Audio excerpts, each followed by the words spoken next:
दो सर्वपल्ली राधाकृष्णन का जन्म 5 सितंबर 1888 को तमिलनाडु के तिरुमनी गांव के मध्यम वर्गीय परिवार में हुआ। दो सर्वपल्ली राधाकृष्णन जी बचपन से ही किताबें पढ़ने के शौकीन थे। दो सर्वपल्ली राधाकृष्णन जी के ही जन्मदिन के शुभावसर को भारत में शिक्षक दिवस के रूप में मनाया जाने लगा। भारत में शिक्षक दिवस को पहली बार 5 सितंबर 1962 में मनाया गया था। जीवन भर भारत के युवाओं को शिक्षित करने वाले डॉ सर्वपल्ली राधाकृष्णन जी का 17 अप्रैल 1975 को चेन्नई में निधन हुआ था। कला मानवीय आत्मा की गहरी परतों को उजागर करती है। कला तभी संभव है जब स्वर्ग धरती को छुए।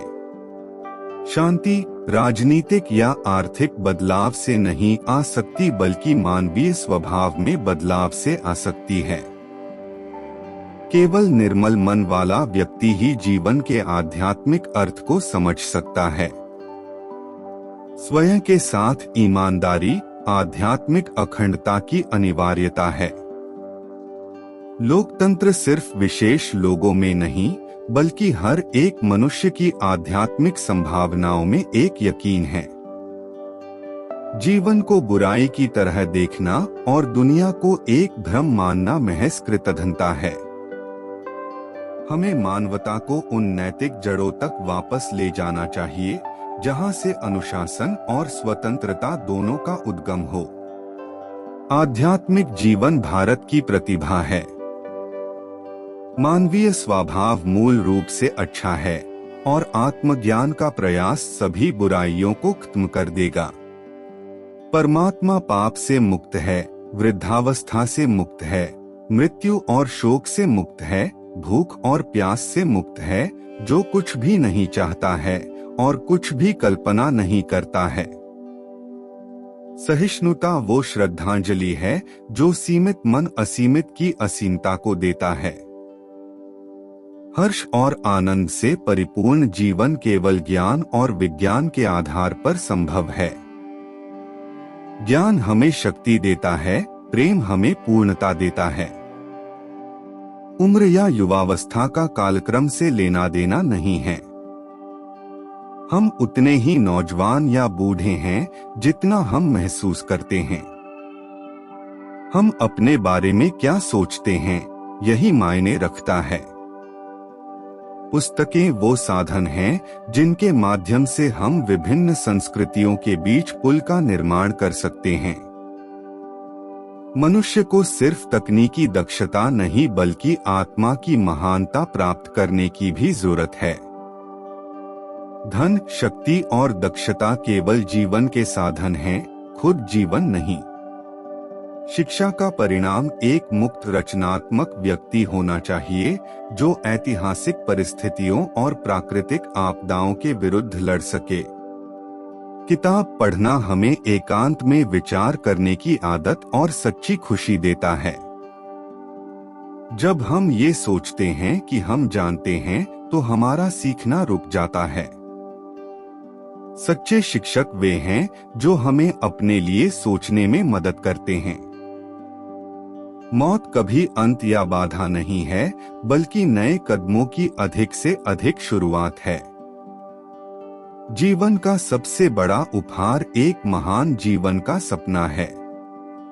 एक साहित्यिक प्रतिभा कहा जाता है कि हर एक की तरह दिखती है, लेकिन उस जैसा कोई नहीं दिखता। भगवान हम सबके भीतर रहता है, महसूस करता है और कष्ट सहता है। समय के साथ उसके गुण, ज्ञान, सौंदर्य और प्रेम हम में से हर एक के अंदर उजागर होंगे। ईश्वर सभी आत्माओं की आत्मा है, परम आत्मा है, परम चेतना है। हमें एक कारण या एक मकसद या उसके लिए एक उद्देश्य की तलाश नहीं करनी चाहिए, जो कि अपने स्वभाव में शाश्वत रूप से आत्मस्तित्व और मुक्त हो। जिस प्रकार आत्मा किसी व्यक्ति की सचेतन शक्तियों के पीछे की वास्तविकता है, उसी प्रकार परमात्मा इस ब्रह्मांड की समस्त गतिविधियों के पीछे का अनंत आधार है। उसका मौलिक स्वभाव है सच्चित आनंद पूर्ण होना। वह सब कुछ समेट लेता है क्योंकि उसके बाहर कुछ भी नहीं है। वह पूर्ण चेतना है। कोई भी आजादी तब तक सच्ची नहीं होती जब तक उसे विचार की आजादी प्राप्त न हो। पवित्र आत्मा वाले लोग इतिहास के बाहर खड़े होकर भी इतिहास रच देते हैं। भगवान की पूजा नहीं होती बल्कि उन लोगों की पूजा होती है जो उनके नाम पर बोलने का दावा करते हैं। धर्म भय पर विजय है, असफलता और मौत का मारक है। घोर पापियों का भविष्य है, यहाँ तक कि सबसे महान संत का भी अतीत रहा है। कोई भी इतना अच्छा या बुरा नहीं है जितना कि वो सोचता है। हिंदू धर्म सिर्फ एक आस्था नहीं है, यह तर्क और अंदर से आने वाली आवाज का समागम है जिसे सिर्फ अनुभव किया जा सकता है, परिभाषित नहीं। सच्चा धर्म एक क्रांतिकारी ताकत है। यह उत्पीड़न, विशेषाधिकार और अन्याय का एक प्रमुख शत्रु होता है। मेरी महत्वाकांक्षा सिर्फ इतिहास लिखने की नहीं है, बल्कि मन की गति को समझने, उसे व्यक्त करने और भारत के स्रोतों को मानव प्रकृति की प्रगाढ़ सतह पर प्रकट करने की है। आत्मा वो है जो तब रहती है जब वो सब कुछ जो स्वतः नहीं है नष्ट हो जाता है। इस दुनिया का निरंतर प्रताप और कलंक के समान मनुष्य एक विरोधाभास है। संस्कृत साहित्य एक अर्थ में राष्ट्रीय है, लेकिन इसका उद्देश्य सार्वभौमिक रहा है। धर्म व्यवहार है, सिर्फ विश्वास नहीं। दुनिया के सारे संगठन निष्प्रभावी हो जाएंगे यदि यह सत्य जो कि प्रेम द्वेष से शक्तिशाली होता है, उन्हें प्रेरित नहीं करता। कवि के धर्म में किसी निश्चित सिद्धांत के लिए कोई जगह नहीं होती है। कहते हैं कि धर्म के बिना इंसान लगाम के बिना घोड़े की तरह है। यदि मानव दानव बन जाता है तो ये उसकी हार है, यदि मानव महामानव बन जाता है तो ये उसका चमत्कार है, यदि मनुष्य मानव बन जाता है तो ये उसकी जीत है। राष्ट्र लोगों की तरह सिर्फ जो हासिल किया उससे नहीं बल्कि जो छोड़ा उससे भी निर्मित होते हैं। मानवीय जीवन जैसा हम जीते हैं वो महज हम जैसा जीवन जी सकते हैं, उसका कच्चा रूप है। कोई भी जो स्वयं को सांसारिक गतिविधियों से दूर रखता है और इसके संकटों के प्रति असंवेदनशील है, वास्तव में बुद्धिमान नहीं हो सकता।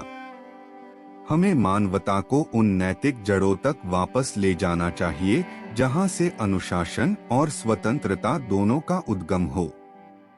भगवान की पूजा नहीं होती बल्कि उन लोगों की पूजा होती है जो उनके नाम पर बोलने का दावा करते हैं। ये मेरा सौभाग्य होगा यदि मेरा जन्मदिन मनाने की जगह 5 सितंबर को शिक्षक दिवस के रूप में मनाया जाए।